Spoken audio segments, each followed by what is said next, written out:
organising squash tournaments at Dubbo, they are far from Dubbos. Mention the town of Dubbo in central New South Wales to most of us, and we think of wide streets, grazing country, the old jail, and the Western Plains Zoo. But speak to the man who bills himself as the legendary Peter P. Deacon, and Dubbo means the Dubbo Open, the biggest squash tournament in the world. Every court is being used for every hour of the tournament. We have tremendous support from even our opposition squash club. Our opposition squash club at the RSL have sponsored our tournament to the extent of $4,000. It's fabulous when you can receive sponsorship and assistance from your opposition. It's really first class. I don't think the Dubbo Open can get very much bigger. We have 1,000 players here this particular weekend, and with the court time available, somebody will have to do another 10 or 20 courts, but we're going to maintain our lead as the world's largest squash tournament. The legendary Peter P. has managed to attract the 3 greatest names in the game to Dubbo for his competition. 2 great names from the past, Heather Mackay, undefeated in 22 years of competition, and Geoff Hunt, 8 times world champion. And the finest player in the world today, 5 times world champ Jahangir Khan from Pakistan. Well, I suppose my bank manager was the instigator of it many, many years ago. He said to me, we were talking about advertising at the time, and he said, Pete, there's no use having a telephone unless you give somebody your telephone number. And I know Jahangir's got a telephone in Pakistan, and Jeff's got one in Melbourne, and Heather's got one in Brisbane. And it's just a matter of getting on the phone and saying, listen, Jahangir, mate, I want you to come out for the Dubbo Open. How about it?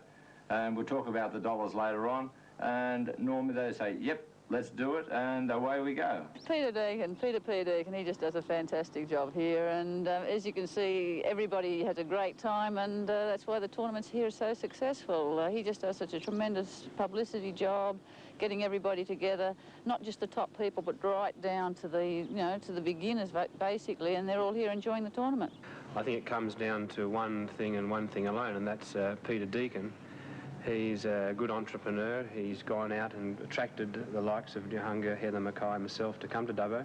He's got good prize money. He's paying us, and the amount of money he's obviously paying Jahangir is quite a large sum, and it's a credit to him that he's able to generate that sort of sponsorship and money to get him here, because it's the only time in Australia this year, and in fact last year, that we've been able to see him grace the court. So I think it's fantastic for squash, and the fact it is Dubbo, well, I don't care.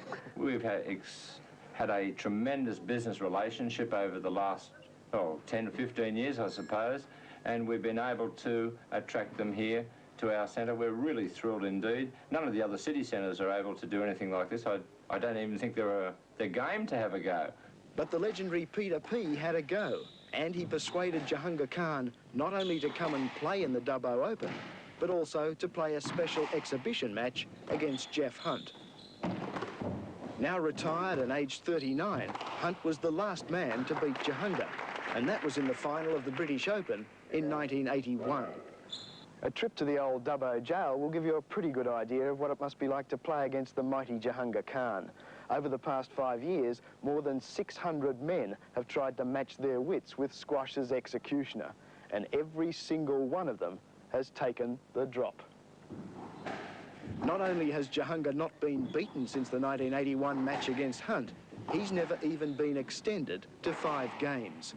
Jahangir's fitness and dedication have set new standards. He doesn't drink, he doesn't smoke, and I understand he's never even been to a disco in his life.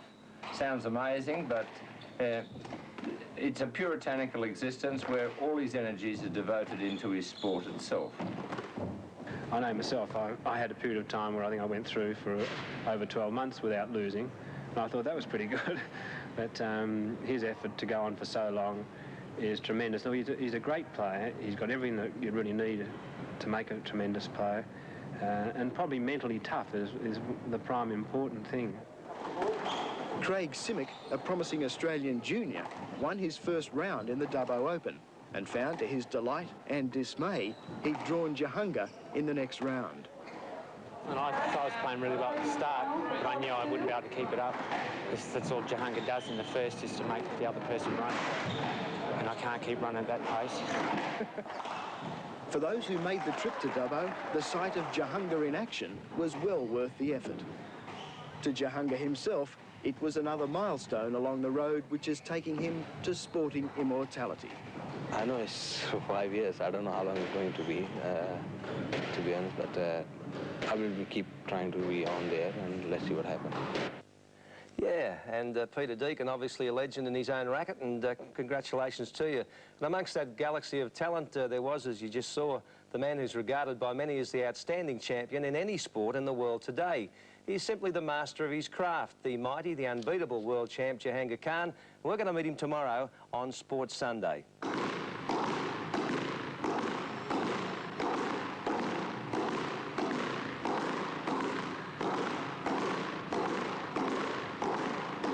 Jahangir Khan, the very name means conqueror of the world. And in the world of squash, he's the undisputed overlord. I mean, there's a way of playing squash, and he does it the perfect way.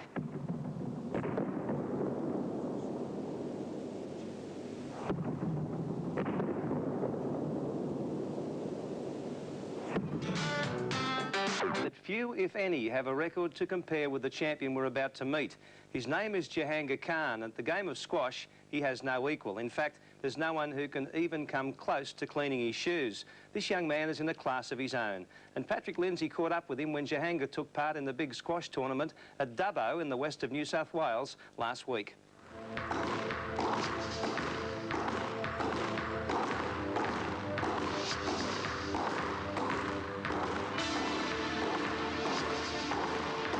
Jahangir Khan, the very name means conqueror of the world. And in the world of squash, he's the undisputed overlord.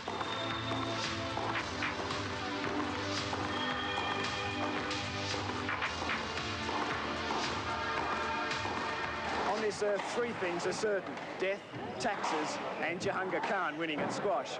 And even then, the taxes come and go, the doctors are working on death, but no one can stop Jahangir Khan from winning.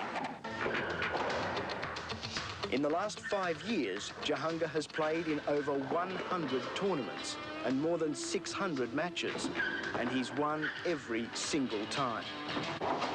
Even more remarkably, he's never even been extended to 5 games in any match over that period.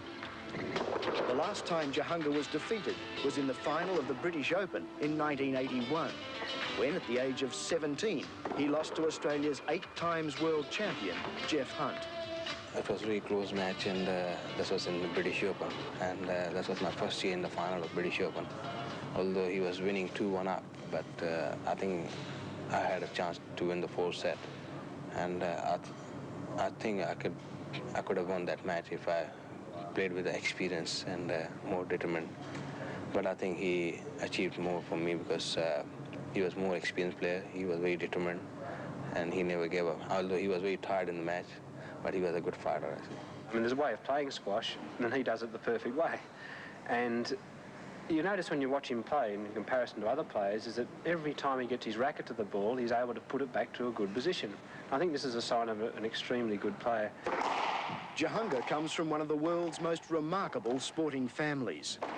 From their rugged, remote homeland near Pakistan's famous Khyber Pass, the Khan family has produced a string of world squash champions. Obviously, I started squash because my father was world champion and my uncle was world champion.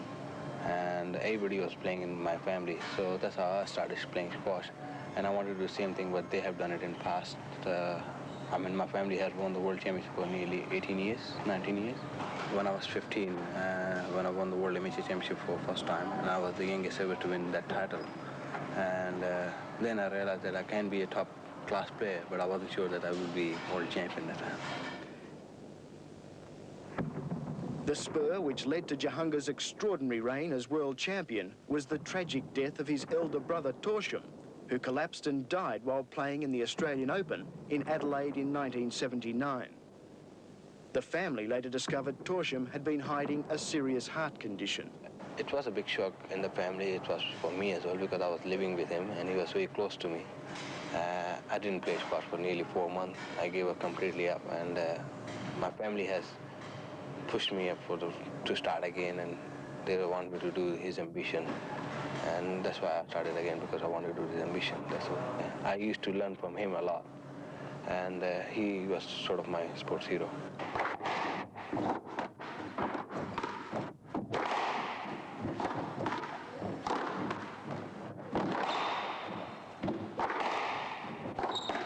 when I came in the beginning of the circuit, professional circuit, I lost many matches. Like I was losing in the first round everywhere, and that was making me more disappointed. But year after, I was the world champion. So defeat is, I think, it's when somebody has to learn something, he has to get defeat first, and then I think he will achieve something.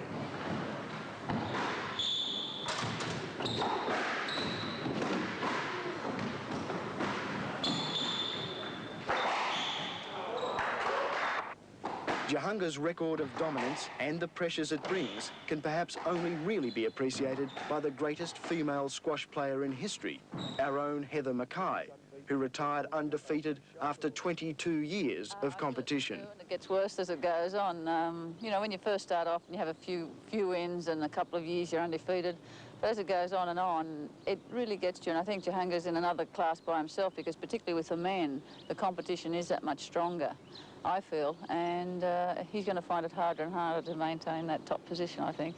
In the beginning, it wasn't that hard because I thought I might lose 1 year or 2 years after somewhere, but now it became more hard because it's going longer and longer, and I haven't lost a match for 5 years. And obviously, everybody got the ambition to beat me there and take my place, and it's really becoming more pressure for me.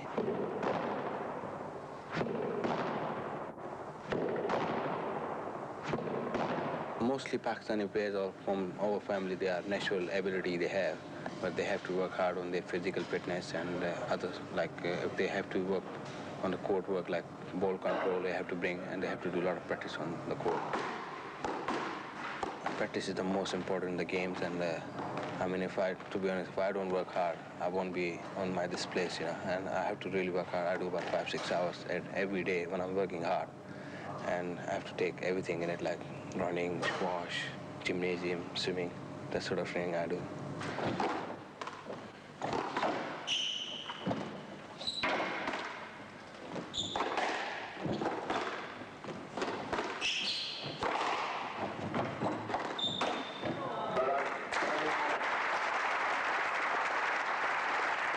I don't really care about losing or winning. Losing or winning is a part of the game, and if I'm still young and if I lose, I'll try to come back again, same place.